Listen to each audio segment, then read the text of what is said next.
So it's no secret that the last 2 weeks have been very, very, very, very bad for Donald Trump. Of course, we had him, the Mar-a-Lago FBI search and seizure. Then the literal next day, a court said the IRS has to hand his tax documents over to the House Ways and Means Committee. Then the day after that, he had to plead the Fifth Amendment 440 times in front of New York Attorney General Latitia James. 2 days after that, it was revealed that some of the documents that he was storing were top secret and likely pertain to nuclear secrets. The following week, this past week, I'm sorry, it's so funny. Alan Weisselberg, of course, his former CFO, pleaded guilty to 15 counts and agreed to testify against him in court. So Donald Trump is not having a good time. Oh, and of course, Donald Trump's friends over in Georgia had to go testify in front of the special grand jury. Oh, and by the way, all of his friends who were involved in copying the voter data in Georgia, Michigan, and Nevada also are now under criminal investigation. So yeah, bad couple of weeks, right? Because of that, speculation is increasing that Donald Trump might just go ahead and announce, hey, I'm running for president again, because he thinks this could, I guess, put a halt on these investigations? Maybe it could stop everything in its tracks before it gets too hot on him.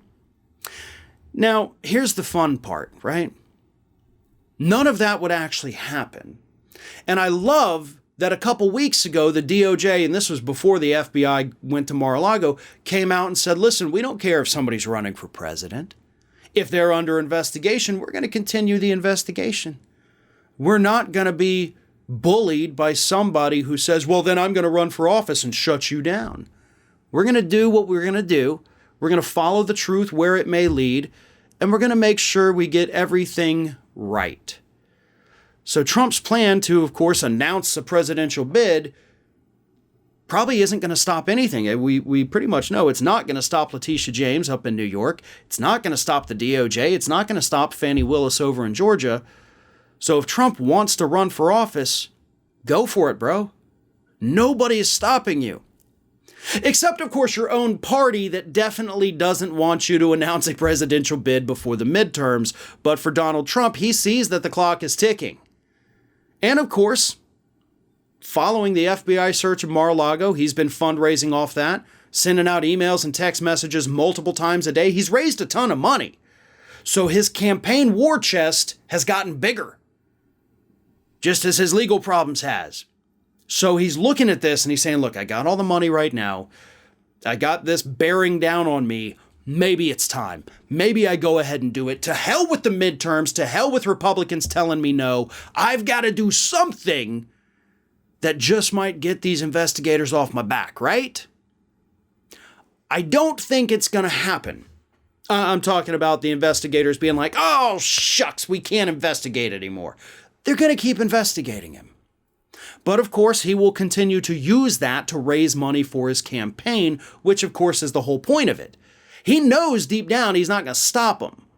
But every time they come out with a new damning piece of information, he's going to use it for the campaign and see, oh, look how bad they're coming after me, all because I'm going to run for office, or I am running for office, and they don't want me in office because I'm draining the swamp. I'm going to shut them all down, and they're scared, so they're putting all this stuff out about me. And his base is going to be like, yeah, you're right. I'm going to send you $20 more today. It's all part of the long game.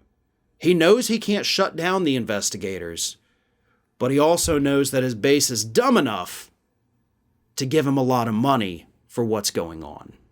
Hey everyone, this is Aspen.